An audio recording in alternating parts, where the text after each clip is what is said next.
आज के एपिसोड में हम एक ऐसे सेक्टर की बात करने वाले जो सेक्टर इंडिया की ग्रोथ का डायरेक्ट बेनिफिशियरी हो जाता है। जहां पर अगर मैन्युफैक्चरिंग में ग्रोथ आ रही है तो ये सेक्टर को फायदा होगा, अगर रियल एस्टेट में ग्रोथ आ रही है तो ये सेक्टर को फायदा होगा, अगर माइनिंग सेक्टर में ग्रोथ आ रही है तो ये सेक्टर को फायदा होगा, अगर जहां पर गवर्नमेंट का सबसे ज्यादा फोकस है रिन्यूएबल एनर्जी में ग्रोथ आ रही है तो ये सेक्टर को फायदा होगा। सो मोटा मोटा this sector is a proxy to all this sector and the growth of Indian economy, and इस सेक्टर का नाम हो जाता है cables and wire industry. And आज आपको जानने मिलेगा इस एपिसोड के थ्रू दैट कैसे cables and wire industry grow हो रही है, क्या मार्केट साइज है इस इंडस्ट्री का, एंड क्या ग्रोथ फैक्टर्स है, एंड कौन कौन सी कंपनीज है उनके वैल्यूएशन के बारे में भी बात करेंगे। एंड रिसेंटली सबसे दो बड़ी कंपनी है केईआई एंड पॉलीकैब, इस सेक्टर में इन दोनों कंपनीज ने अपने Q3 FY25 के रिजल्ट्स भी अनाउंस किए। सो उसके बारे में हम थोड़ी बहुत बातें करेंगे। So let's get started. Hello guys, my name is Prateek. I hope you are doing well. And first of all, अगर हम केबल्स एंड वायर इंडस्ट्री के मार्केट साइज की बात करें, so as of financial year 2023 cables and wire industry का market size हो जाता है $247 बिलियन के आसपास, एंड इट इज एक्सपेक्टेड इस सेक्टर का मार्केट साइज हो जाएगा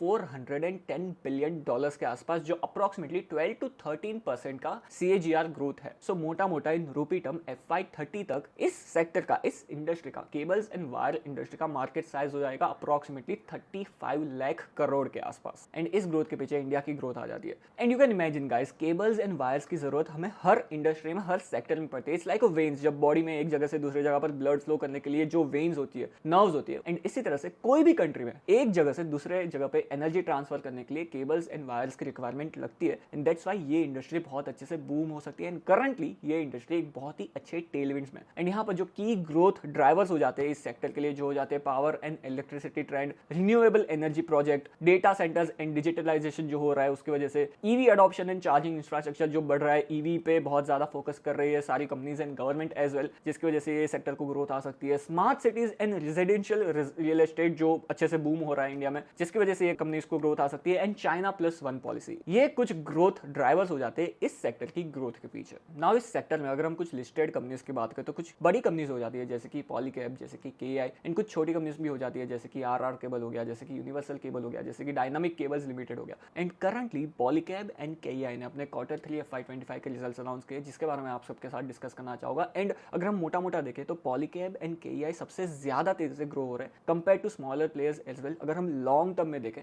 तो पॉलीकैब एंड केईआई अपनी सेल्स को सबसे ज्यादा तेजी से ग्रो करते आ रहे हैं। एंड आगे का गाइडेंस क्या है वो भी हम डिस्कस कर लेते हैं। And that is the reason why इन दोनों कंपनीज का कंपैरिजन मुझे आप सबके साथ शेयर करना है, साथ में हम वैल्यूएशन भी डिस्कस करेंगे। And at the end I leave it up to you that आपको कौन सी कंपनी अच्छी लग रही है एंड कहां आपको इन्वेस्ट करना है। पर अगर हम पॉलीकैब की बात करें तो पॉलीकैब ने 2021 में प्रोजेक्ट लीप करके एक ग्रोथ गाइडेंस दिया था, जहां पर they wanted to achieve by FY27 20,000 crore की sales. And the thing is that Polycab ने ये जो गाइडेंस है वो पहले ही अचीव कर लिया, जहां पर FY24 में ही they manage to achieve around 20,000 crore की सेल्स के आसपास। And that is the reason why recently 2-3 दिन पहले जब कंपनी का रिजल्ट आया उसमें कंपनी ने नया गाइडेंस दिया है दैट आगे आने वाले कुछ सालों में कंपनी कैसे ग्रो करना चाहती है, जिसके बारे में हम बात करेंगे। एंड अगर हम केईआई की बात करें तो रिसेंटली केईआई का एक कैपेक्स लॉन्च हुआ था जो फाइनलाइज हुआ था, एंड वहां से कंपनी मैन्युफैक्चर करना स्टार्ट कर दी थी। एंड तब केईआई ने अराउंड 17 to 18% की ग्रोथ का गाइडेंस दिया था। एंड लास्ट क्वार्टर में कंपनी ने 20% से अपनी सेल्स को ग्रो किया है, जो ये दर्शाता है दैट ग्रोथ गाइडेंस कम देके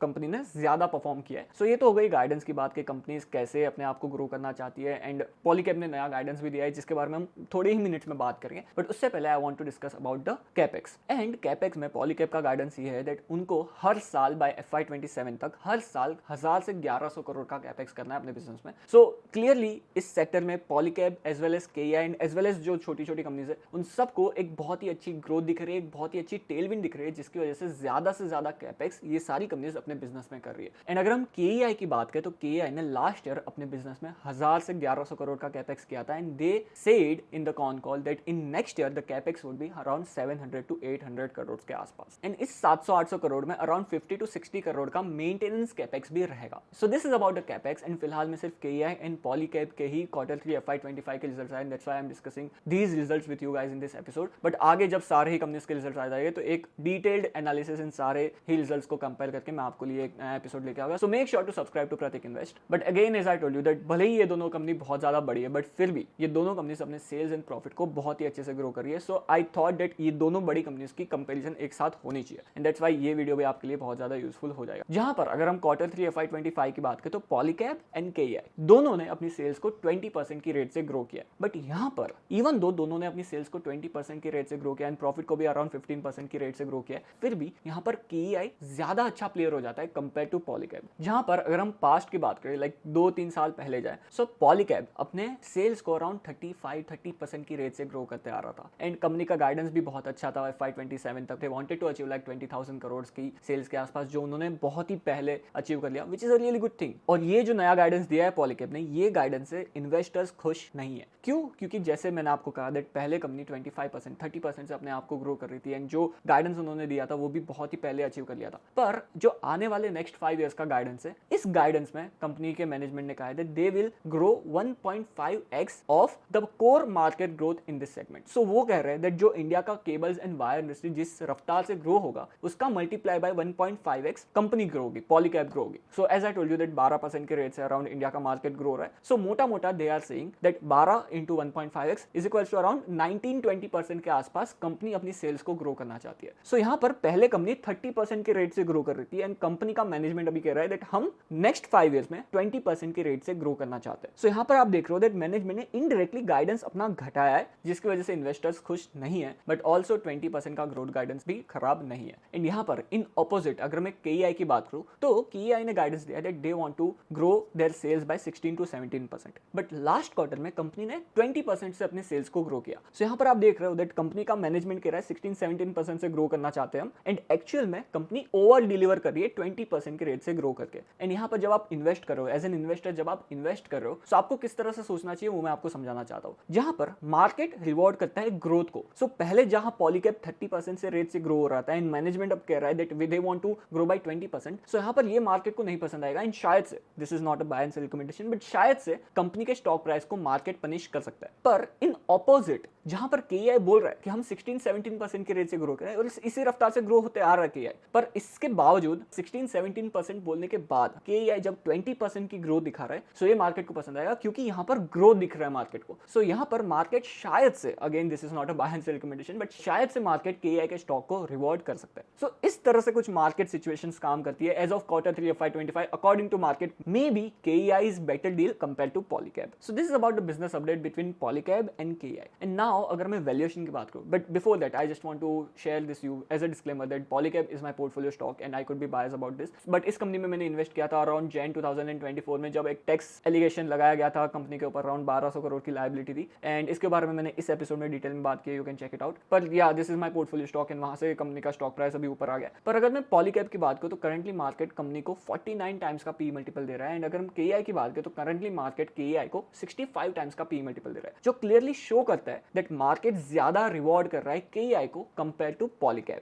एंड यहाँ पर एक चीज मैं बताना भूल गया, in the Polycab case guidance में मैनेजमेंट ने कहा है that they want to focus more on export market, जहां पर US में भी ये कंपनी सेल करती है, जो फॉरेन कंट्रीज है वहां पर भी ये कंपनी अपने प्रोडक्ट्स को सेल करती है। एंड यहाँ पर आप एक अंदाजा लगा सकते हो दैट इंडिया में जो केबल्स एंड वायर्स बिकते हैं उसमें जो मार्जिन कंपनी अर्न करती है, उससे ज्यादा मार्जिन वही सेम केबल्स एंड वायर बेच के कंपनी कमा सकती है in foreign countries like US, Europe, Canada, Australia and all this countries. So you can imagine that यहाँ से मार्जिन ज्यादा बढ़ सकते हैं। सो अगर ये करने में कंपनी सच में सक्सेसफुल होती है, सो यहाँ पर कंपनी के मार्जिन बढ़ सकते हैं। इन मार्जिन का भी EBITDA मार्जिन का कंपनी ने गाइडेंस दिया अराउंड 11-13% के आसपास in for next 5 years Polycab की बात करो। एंड यहाँ पर थोड़ा सा डिसअपॉइंटमेंट हो जाता है because currently he company around 13% के EBITDA मार्जिन कर रही है। So company is saying that यही EBITDA मार्जिन में हम नेक्स्ट 5 इयर्स तक रहने वाले हैं, which is a bit disappointing, but let's see that next 5 years में कंपनी कैसे अपने आप को ग्रो करती है। एंड अगर कंपनी इस चीज को ओवर अचीव करती है जैसे लाइक लास्ट गाइडेंस में किया था, तो that would be a really very good thing for investors of Polycab. पर currently as I told you company 49 times की पी मल्टीपल के आसपास की ट्रेड कर रही है, KEI अराउंड 65 टाइम्स के आसपास ट्रेड कर रही है। So yes, the P multiples are looking a bit elevated, but as of now as I told you that cables and wire sector बहुत ही अच्छे टेलविंड में एंड ये दोनों कंपनी अपनी सेल्स एंड प्रॉफिट को बहुत ही अच्छे से ग्रो कर रही है। So now I leave it up to you that आपको क्या करना है इन दोनों कंपनीज के साथ, एंड जो रिमेनिंग कंपनीज है उनके जब रिजल्ट्स आते हैं तो इन सारे ही कंपनीज के रिजल्ट्स को मिला के एक अच्छा कंपेरिजन मैं आप सबके साथ लेके आऊंगा। So make sure to subscribe to Prateek invest and मिलते हैं नेक्स्ट एपिसोड में। तब तक के लिए गुड बाय।